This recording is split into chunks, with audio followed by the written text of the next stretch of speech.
Buenas tardes, chicos.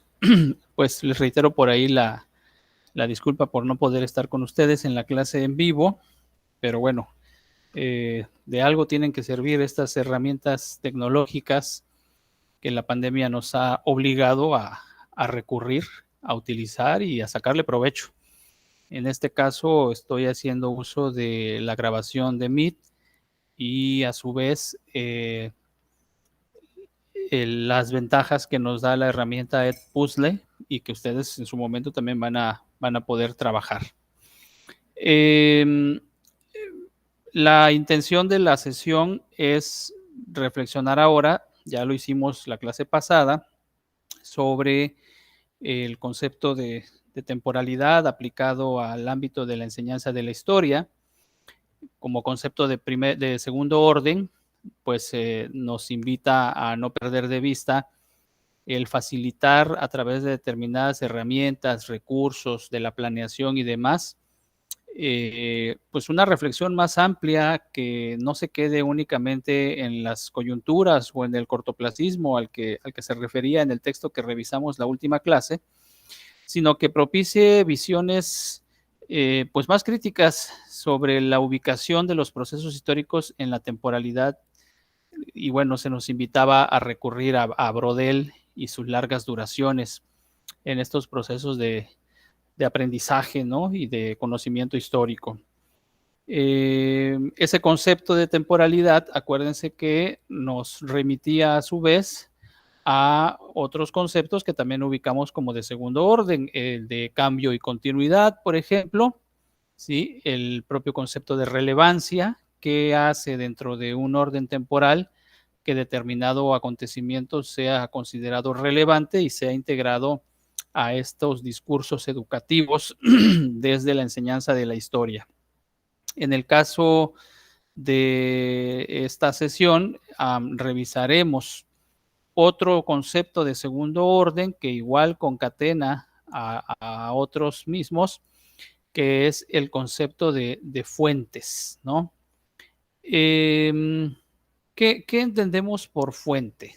¿Sí? ¿Cómo asumimos desde el punto de vista, si estamos hablando del modelo de educación histórica, no se les olvide que el modelo de educación histórica lo que busca de manera particular es que incorporemos al trabajo en clase o a la comunicación histórica procesos de reflexión que se obtengan a partir de la utilización de las metodologías que ocupa la investigación histórica, ¿sí?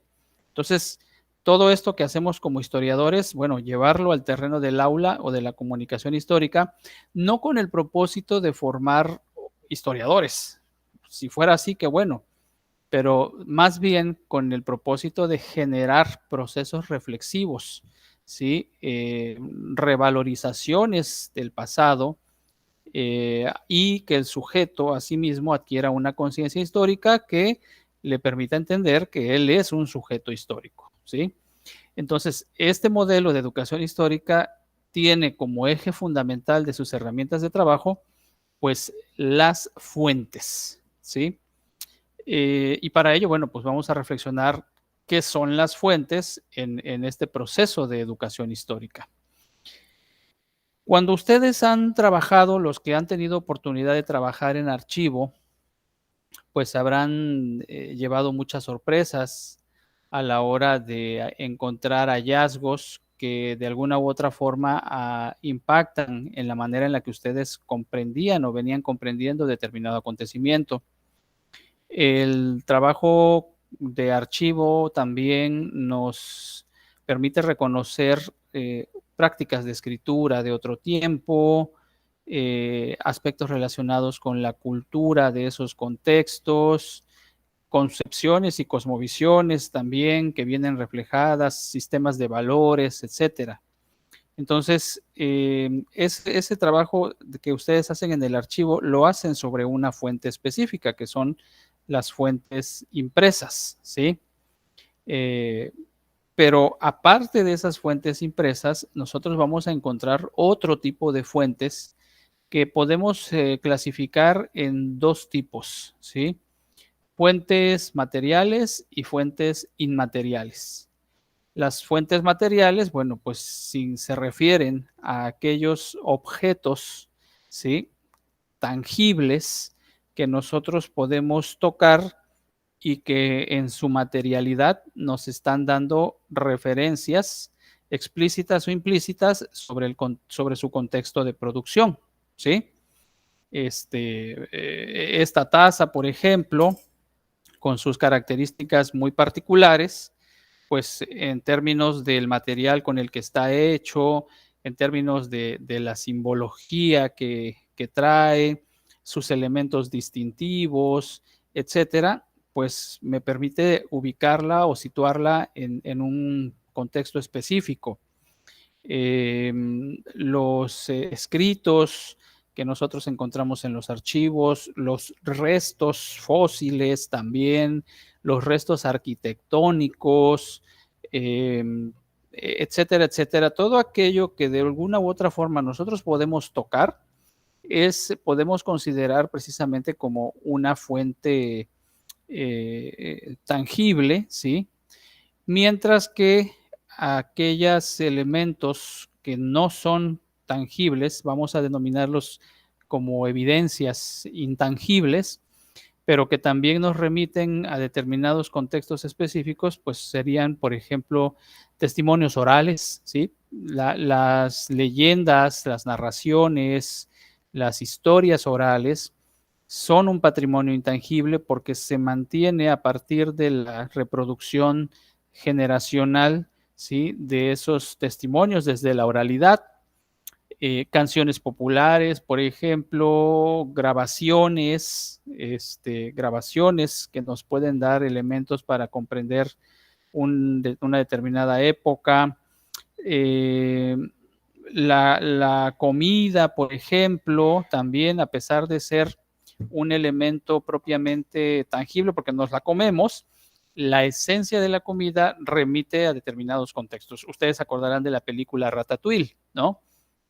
Cuando este personaje Ego, al final de la película, prueba el ratatouille y ¡fum!, una máquina del tiempo lo traslada a momentos específicos de su infancia.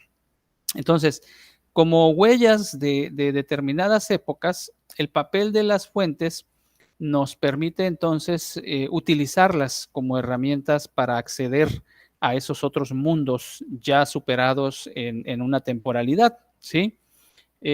Por su propia naturaleza, este tipo de fuentes pueden ser fuentes contemporáneas a nosotros o fuentes propiamente ya de una época, pues, que ya pasó, ¿sí?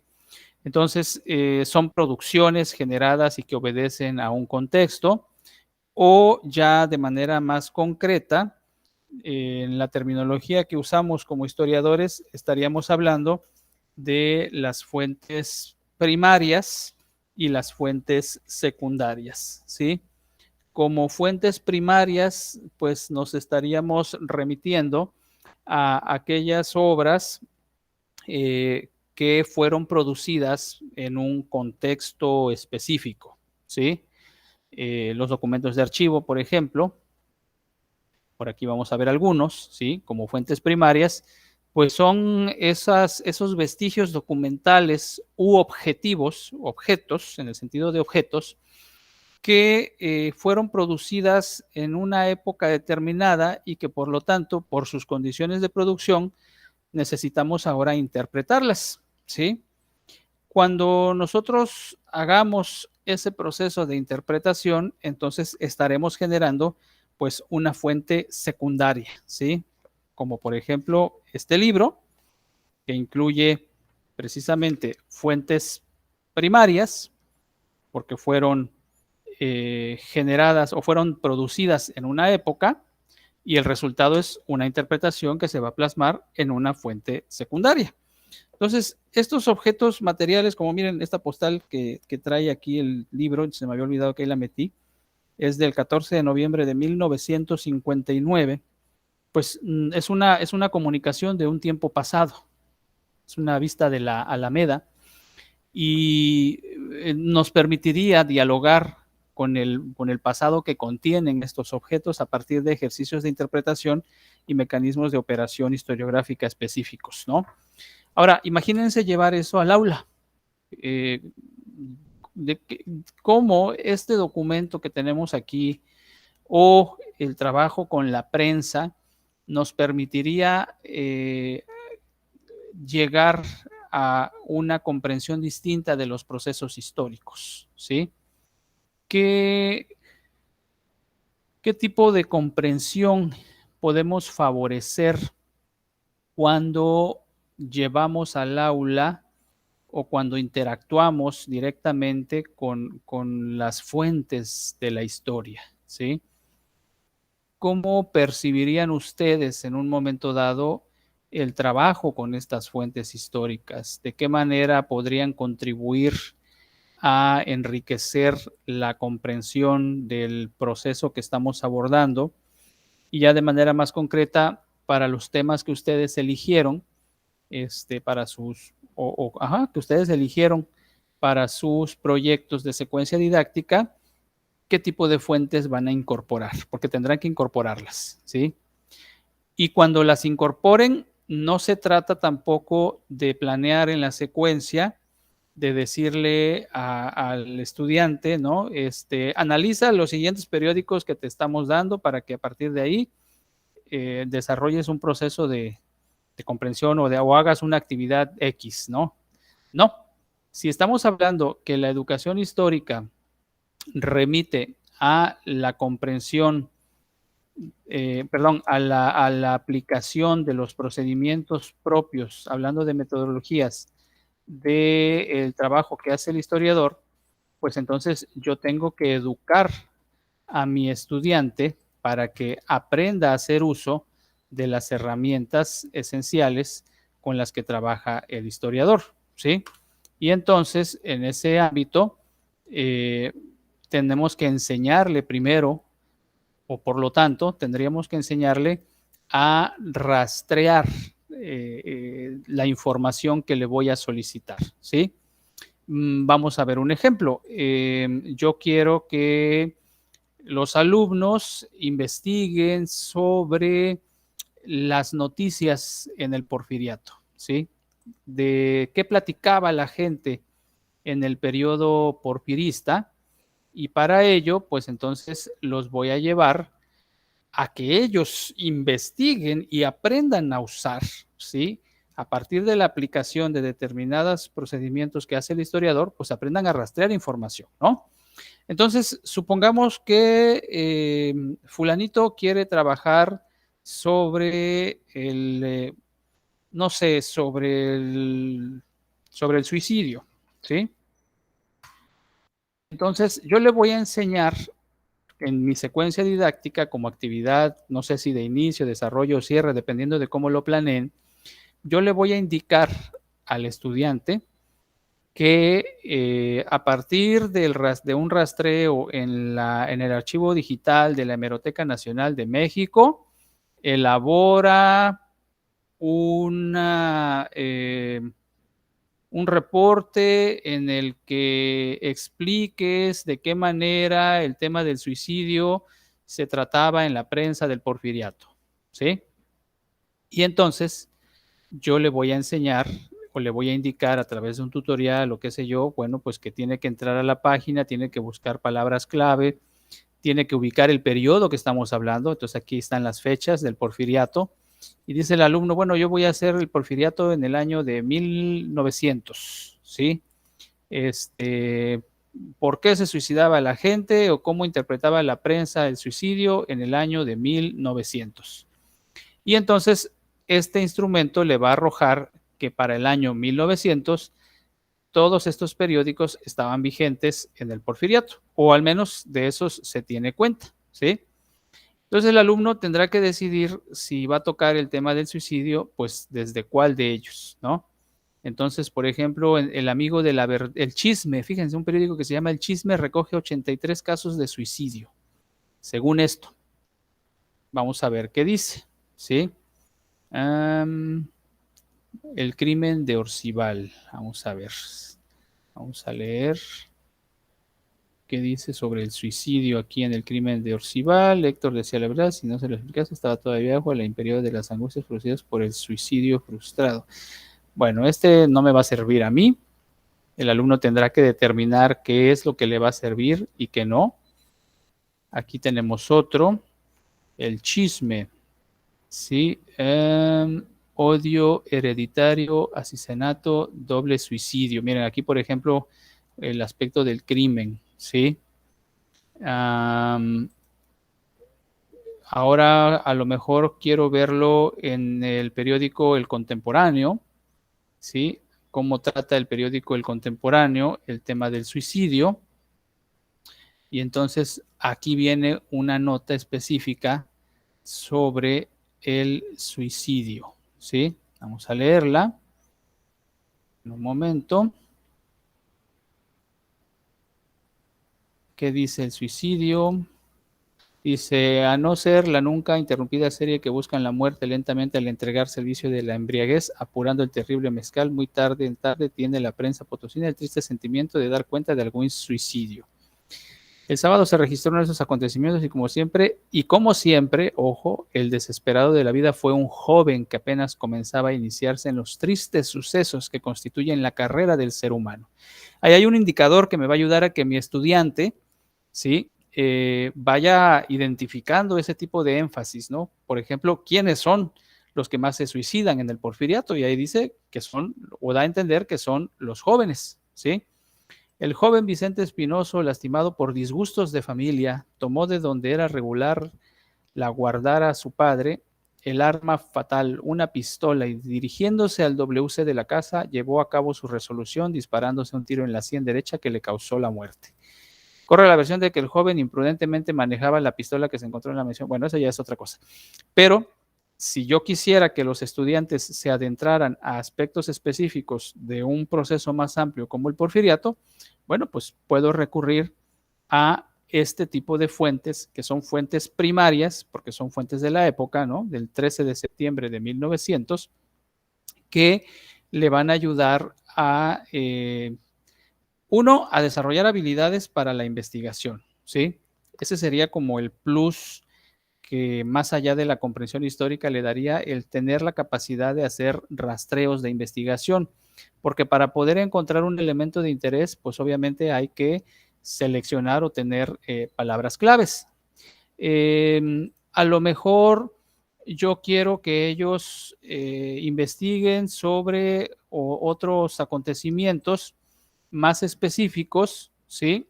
Por ejemplo, sobre la vida en la alta sociedad porfiriana o cómo se ven a los niños, los huérfanos, cómo se trataba a los huérfanos en el porfiriato, ¿sí? Y lo mismo me voy a buscar otra vez en estos rastreos la concepción que se tiene sobre los huérfanos en el año de 1905, ¿sí? Y lo voy a hacer a través de las publicaciones que voy viendo aquí. A lo mejor hay un periódico como para niños o más centrado en determinados aspectos, ¿sí? Vamos a ver, Juventud Quincenal, La Opinión, La Patria, periódicos oficiales, a ver qué dice el Tiempo Ilustrado, ¿sí? Porque a lo mejor él quiere ver imágenes, el alumno, ¿no? Entonces, aquí nos habla de los huérfanos de los oficiales muertos en defensa del puerto de Buque San Nicolás. Es una noticia internacional. La intención de esto es que ustedes vayan propiciando desde la planeación de sus actividades la integración en el trabajo de fuentes. No nada más son fuentes hemerográficas, ¿sí? También podemos recurrir a fuentes, por ejemplo, de las pinacotecas, la página del Museo del Prado, podemos recurrir a repositorios digitales y entonces el estudiante puede entender qué es un repositorio digital, para qué sirve, cómo se gestiona, cómo se opera, cómo se trabaja con él, etcétera, etcétera. Entonces, el punto aquí es que ustedes en sus propuestas de secuencias didácticas vayan incorporando este trabajo con las fuentes, ¿sí? Fuentes materiales o fuentes inmateriales, porque si ustedes quieren también pueden trabajar con los alumnos recursos de audio, ¿sí? Aquí, por ejemplo, este es el recurso fotográfico, ¿sí? Este es un álbum familiar, tengo un trabajo pendiente con ese álbum familiar, es de una familia alemana que llegó a México a finales de los años 40. No llegaron huyendo del nazismo, llegaron huyendo de la justicia más bien, ¿sí? Son esos nazis que lograron escapar del Tercer Reich después de la derrota alemana y se fueron asentando en diversos países de América Latina, entre ellos México, ¿sí? Y esta familia dueña de este álbum se afincó en Chiapas y en la Ciudad de México, se convirtieron en productores de café. Entonces tuve la oportunidad de revisar el álbum y da escalofríos el nivel de vinculación que tuvo esta familia con el alto, digamos, con los grupos de poder más arriba del Tercer Reich. Pero bueno, ya es un tema que estoy trabajando aparte.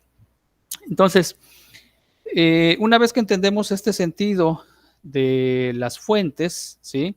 También hay que pensar en su interpretación más allá de objetos pequeños, sino aquellos vestigios que de alguna u otra forma rebasan ese carácter tan limitado, digamos, de lo que es una fuente y reconocerlos más bien como el patrimonio de la humanidad, el patrimonio local o el patrimonio nacional, ¿sí? Ustedes saben que la UNESCO pues tiene una clasificación para denominar precisamente a aquellos bienes que por sus características de producción, por los valores y el sentido que reflejan, son patrimonio de toda la humanidad, porque son testimonio y huella del genio creativo del hombre. Así lo denominan los criterios para la asignación de esta denominación. Y pueden ser ciudades, patrimonio de la humanidad, áreas naturales, patrimonio de la humanidad, incluye monumentos, incluye prácticas culturales intangibles como danzas, por ejemplo, la danza de los voladores de Papantla, el mariachi, etcétera. Entonces, este entorno patrimonial puede considerarse como un gran conjunto de fuentes porque es pasado que reconocemos en el presente y al cual le atribuimos un valor. El INAH tiene su propia clasificación también. El INAH tiene arquitectura tradicional y de contexto, arquitectura histórica, patrimonio artístico, patrimonio cultural, patrimonio histórico, etcétera, etcétera. El patrimonio en sí, sí es historia en estado puro. ¿Por qué? Porque pues ahí está, sosteniéndose, manteniéndose, sigue vigente y está pendiente, digamos, de procesos de interpretación y de comunicación. Aquí es donde viene la otra parte de la didáctica, la que va hacia públicos no escolarizados. Cuando educamos a aprender a trabajar con el patrimonio, estamos formando también nuevas relaciones de la ciudadanía con su entorno, más sustentables, más responsables con el patrimonio, más conscientes de su valor simbólico, histórico, cultural, etcétera, ¿sí? Se reconocen en él, generan un diálogo con él, lo comprenden y lo estudian desde el aspecto histórico. Por eso el patrimonio como objeto y sujeto de los procesos de enseñanza-aprendizaje en relación con la historia tiene una importancia fundamental, ¿sí? Los museos se convierten en esos espacios en los que se congregan esos legados culturales y los museos son en sí mismos pues también patrimonios culturales, ¿sí? Hay que hacerlos hablar. Entonces, por ejemplo, no sé si alguien ha tenido la oportunidad de visitar el Museo Nacional del Virreinato, pues lo que descubre cuando lo conoce es un viaje en el tiempo, ¿sí? El estado de conservación del espacio del exconvento de San Francisco, la museografía, el respeto hacia los elementos originales, por ejemplo, del templo ahí de San Francisco, con su arte barroco y sus retablos cargados, toda la simbología e iconografía del siglo XVII, XVIII, pues están presentes y hablan, y hay que hacerlos hablar, ¿sí? Por eso los procesos de educación histórica y de enseñanza de la historia no nada más están limitados al aula, también hay que pensar en la posibilidad de actividades extraáulicas. Entonces, si ustedes en la planeación de su secuencia didáctica consideran como un elemento integrar la visita a un museo, pues hagan el recorrido virtual y desde ahí extraigan ideas sobre lo que pueden ir a ver en un determinado espacio, ¿no? El patrimonio artístico, a pesar de su carácter, sobre todo simbólico, interpretativo, nos da pie para poder entender todo el potencial que podemos generar a partir de una lectura histórica de estas manifestaciones artísticas. Entonces, las fuentes como evidencias del pasado integradas a los contextos de enseñanza-aprendizaje nos permiten aplicar los conocimientos y procedimientos con los que científicamente opera el trabajo del historiador. Podemos plantear una propuesta de hacer paleografía a los estudiantes, de proponer una muestra también museográfica, un trabajo de recuperación de sus archivos familiares y clasificación, por ejemplo, como ustedes gusten desarrollarlo. ¿Está abierto? ¿Ya está abierto? Sí. Como ustedes gusten desarrollarlo, y no centrarse únicamente pues, en cosas que el alumno, darle todo masticado, digamos, sino realmente llevarlos a un nivel de problematización con el pasado y sobre el pasado, ¿no? De ahí que, por favor, ustedes en el diseño de sus propuestas no pierdan de vista la integración del trabajo con estas fuentes. Pero ojo, repito, cualquier acervo que ustedes integren para que el estudiante pueda acceder a él, tendrá que hacerlo el estudiante. O sea, no le digan, a ver, analízate estas postales del siglo XIX para construir un discurso sobre el paisaje. ¿Sí? No, no, no, no. A ver, ve al repositorio de la Southern Methodist University y pícale ahí donde dice postales, y entonces postales México, Mexican Postal Cards, y de ahí, bueno, pues recupera aquellas imágenes que te permitan construir un discurso sobre el paisaje mexicano del siglo XIX, ¿sí? O sea, no den las cosas masticadas, generen procesos de indagación, ¿sí? De problematización histórica. Este trabajo sistemático con fuentes, así como el apoyo a cualquier hipótesis, estudio o conclusión desde ellas, pues se convierte entonces en un elemento medular del trabajo didáctico, ¿sí? Para que por favor no lo pierdan de vista.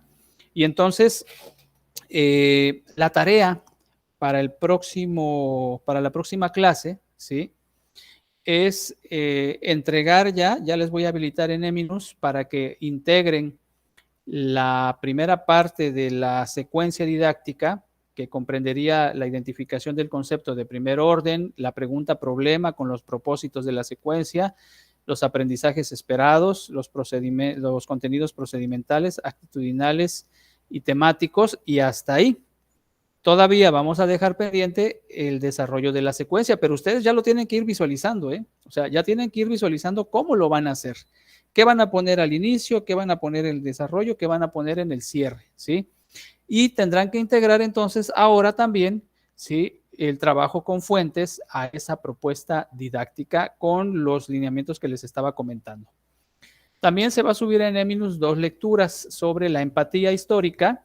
Digamos que es un texto que explica, bueno, cómo trabajar el tema de la empatía en el aula a través de contenidos históricos, pero también otro que nos dice, ok, sí está bien, pero aguas, ¿sí? Porque a través de estrategias didácticas como las dramatizaciones, también estamos corriendo el riesgo de caer en otros aspectos que no tienen que ver con la formación de esta conciencia histórica, ¿sí?